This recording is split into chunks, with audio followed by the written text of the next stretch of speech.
Potrebno se bo znati povezovati in hkrati sodelovati. Včasih imamo vtis, da se mi mladi ne zavedamo tega, da jezik tedaj umira, ko se ga ne uporablja in ko se ga ne govori. Kot dobra praksa lahko povem, da projekt Maj je dober primer za dobro povezovanje alpsko-jadranskega prostora. Poleg dvojezične Koroške lahko slovenščino seveda uporabljam tudi v Sloveniji in povsod v zamejstvu, kjer še živijo Slovenci.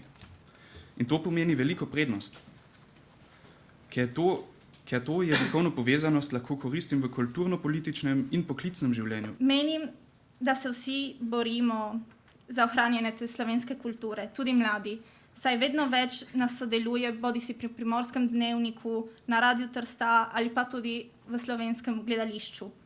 Verjamem pa, da je povezovanje še pomembnejše.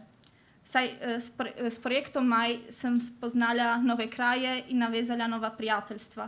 Da ta alpsko-jadranski prostor nas dela posebne ne samo zaradi tega, ker znamo, torej v tem prostoru veliko ljudi govori slovensko, ampak smo v bistvu stičišče romanskih, germanskih in slovanskih jezikov in komunikacija je tako pomembna v današnjem svetu, da brez nje res ne gre.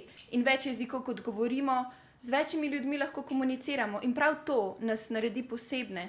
Mislim, da tisti, ki živimo v tej alpsko-jadranski regiji, mi smo bolj odprti, bolje sprejmemo drugačnost, kajti tudi mi spadamo v ta sklop. Vaša druženja je pozitivna stvar. Srečujete se vsi, ki ste del nas. Vsi, ki ste nekako z nami povezano, predvsem z jezikom, čeprav ste malo čez naše slovenske meje.